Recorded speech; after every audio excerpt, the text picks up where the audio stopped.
Hi నమస్తే welcome to my channel Vasumathi's blogs. పచ్చి పులుసు చేస్తున్నానండి. పచ్చి పులుసు అంటే అందరు చేసుకునేది ఎలాగో తెలియదు, కానీ నాకు మా అత్తగారు నేర్పించినారు.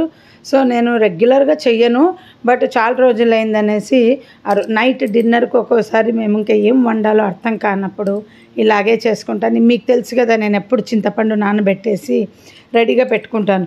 సో నానబెట్టి పెట్టేసుకున్నాను. అది నానబెట్టి పెట్టేసి క్యూబ్స్ చేసే లోపల మనము ఏం చేయొచ్చంటే, ఇలా మొత్తము చాలామందికి డౌట్, నువ్వు ఎలా చేస్తావు చింతపండు క్యూబ్స్ అని. నేను ఉడికిస్తాను, ఇలా స్ట్రెయిన్ చేసేసి, ఇంతే చూడండి, నానబెట్టడము, ఇలా స్ట్రెయిన్ చేయటము, ఆ తర్వాత ఉడికిస్తాను. మీకంత ఓపిక లేకపోతే ఇలా పెట్టుకోండి, జస్ట్ ఫిల్టర్ చేసేసుకొని ఫస్ట్ ట్రిప్ అది చిక్కగా వస్తుంది. అది క్యూబ్స్ లాగా ఫ్రీజర్లో పెట్టుకోండి, ఐస్ ట్రేలో వేసేసి. ఇంకా అట్లా మీరు కొంచెం నానబెట్టుకున్న ప్రతిసారి అట్లా ఐస్ ట్రేలో మిగిలినది వేసి క్యూబ్స్ పెట్టుకోండి. ఎమర్జెన్సీకి వాడుకోండి, రోజు చింతపండు తీసుకొనైనా వాడుకోవచ్చు. నాకు ఇలా లేకపోతే అండి అస్సలు వంట చేయలేనండి. నిజంగా బాగా ఈ ప్రాసెస్లకు పచ్చిమిర్చి పేస్టు, చింతపండు క్యూబ్స్ పేస్టు, అల్లం పేస్టు, ఇవన్నీ కూడా రెడీ చేసి పెట్టుకొని లెమన్ జ్యూస్ తీసి పెట్టుకోవటము, ఇవన్నీ లేకపోతే నేను వంట నిజంగా చేయలేను. ఇది బాగా నాకు అలవాటు అయిపోయి, అందుకే వంట నాకు చాలా ఈజీ. ఏ రోజైతే చింతపండు క్యూబ్ అయిపోయిందంటానో టెన్షన్ అయిపోయి ఇలాగా ముందే ఒక డబ్బాలో నానబెట్టి ఫ్రిడ్జ్లో పడేస్తాను. అప్పటికప్పుడు తీసుకొని వాడుకుంటే టైం ఉన్న రోజు దాన్ని అంతా ఇలా వడగట్టి ఫ్రీజర్లో పెట్టేస్తా.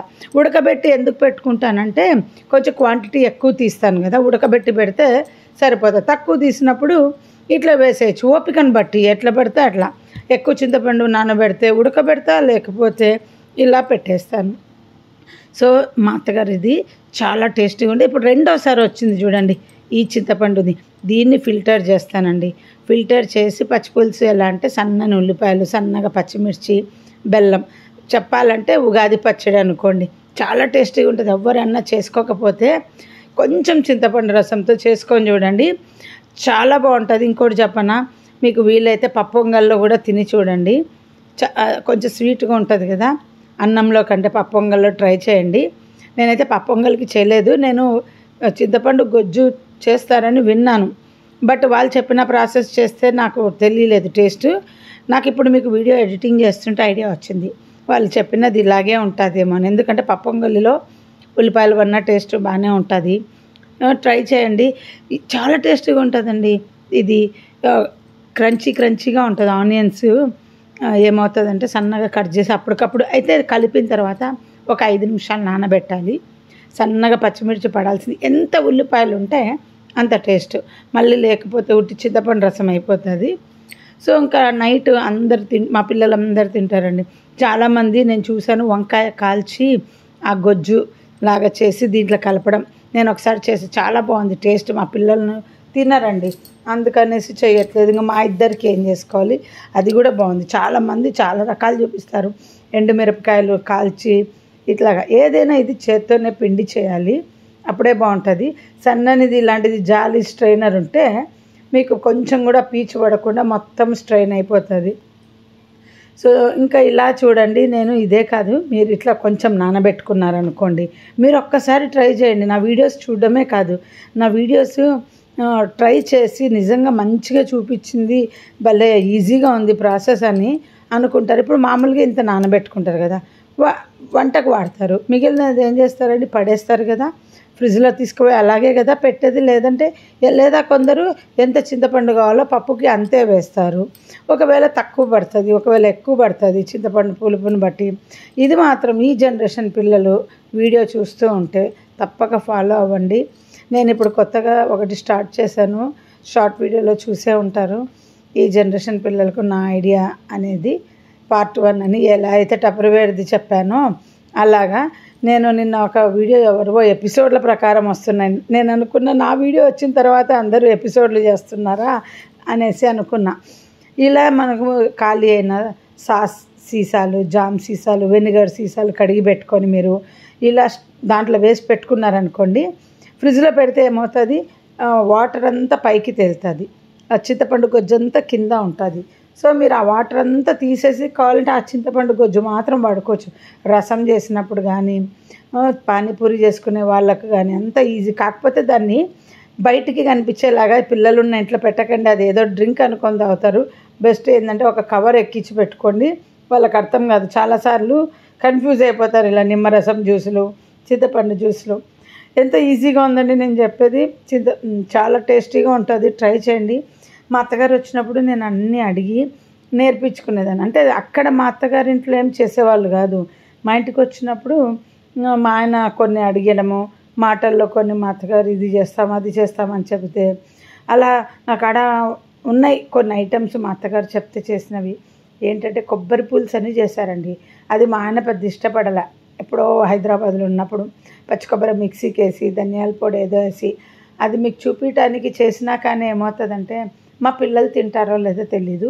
ఎప్పుడైనా ఒక గెస్ట్ వస్తున్నారన్నప్పుడు చేస్తే వాళ్ళకి కొత్త వెరైటీ పెట్టినట్టు ఉంటుంది, టేస్ట్కి బాగుంటుంది. ఇంకా చాలా ఇది మార్వాడీలు చేసుకుంటారు మోతీ రోటీ అనేసి, మోటు రోటీనో ఏదో అని గోధుమ పిండి చపాతీని తీసుకొని పెన్నంలోనే ఇంత లావు ముద్ద పెట్టి అంత పెన్నానికి అంటించేసి ఇలా రంధ్రాలు పెట్టేసి దాన్ని అలాగే కాల్చి, అంటే తను ఎక్స్పెరిమెంట్స్ అన్నీ మా ఇంట్లో చేయటానికి ఇష్టపడేవారు అనమాట. అన్నీ చేస్తాను బాగుంటుందంటే చేయండి అంట. మా అత్తగారే కాదు, అట్లాగే మా అమ్మ కూడా అంతే. ఇది బాగుంటుంది అది బాగుంటుంది అంటే చూపించండి అని. మా ఇంటికి వచ్చిన గెస్టులు బాగుంటుందని ఏదైనా చెబితే కూడా చూపించుకొని వదిలేయనండి, నేర్చుకుంటాను.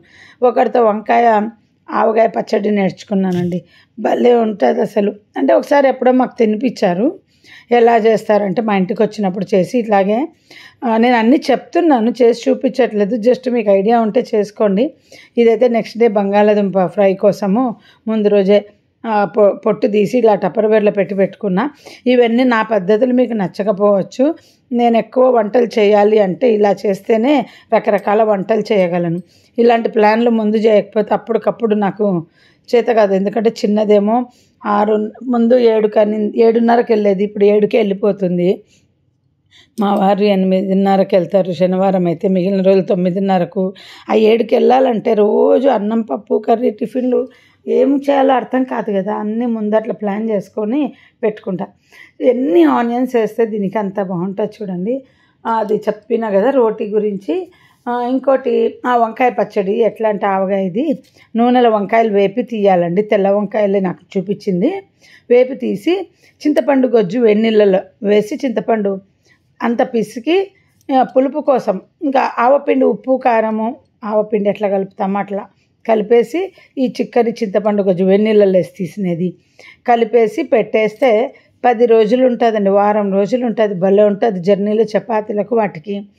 ఎప్పుడైనా చేస్తా, ఇప్పుడు కాదు, అన్నీ చెప్తున్నాను. చేసినప్పుడు మళ్ళీ చూపిస్తా. గుర్తొచ్చినవి మీకు కూడా చేసుకుంటారు. ఇంకా ఆవకాయ పెట్టుకోవడం వచ్చిన వాళ్ళకి చెప్తున్నాను, అంతే సింపుల్ టెక్నిక్. ఇంతకుముందు అంతా మనకు నోటితోనే కదా ఎవరైనా వంటలు ఇలా చేయాలి అలా చేయాలని చెప్పేది. సో ఈ పచ్చిపులుసు కలుపుతూ ఎంతసేపు నేను చెప్పాలి ఇదే దాని గురించి. అందుకనే ఇలా చేత్తో పిసికితే ఆనియన్స్లోది కొంచెం ఫ్లేవరు చింతపండు గొజ్జులోకి వస్తుంది. ఊరికే కలిపి వదిలేయకూడదు. బెల్లం చింతపండు అది తీపి తగ్గట్టు, పులుపు తీపి. ఉగాది పచ్చడి ఎట్లా చేసుకుంటాం, పులుపు తీపి సమంగా ఉండేలాగా. ఏది ఎక్కువ ఉండకూడదు, కారం ఎక్కువ ఉండకూడదు, పులుపు ఎక్కువ ఉండకూడదు, తీపి ఎక్కువ ఉండకూడదు. అన్నీ కలిసిపోయి ఉండాలి ఈక్వల్గా. నోటికి అన్నీ ఈక్వల్గా తగలగలిగితేనే పచ్చిపులుసు బాగుంటుంది. అన్నంలో సూపర్ అండి. రసం అన్నం బదులు మా ఇంట్లో ఏదే తింటారు. ఇంకా షార్ట్ వీడియోలో పెడతాను నేను, ఎందుకంటే ఎవరో ఒకరు వచ్చి చూడండి నేర్చుకోండి అని చెప్పడానికి మన వ్లాగ్కి ఇన్వైట్ చేయడం. Bye, see you. మళ్ళీ నెక్స్ట్ వీడియోలో కలుద్దాం.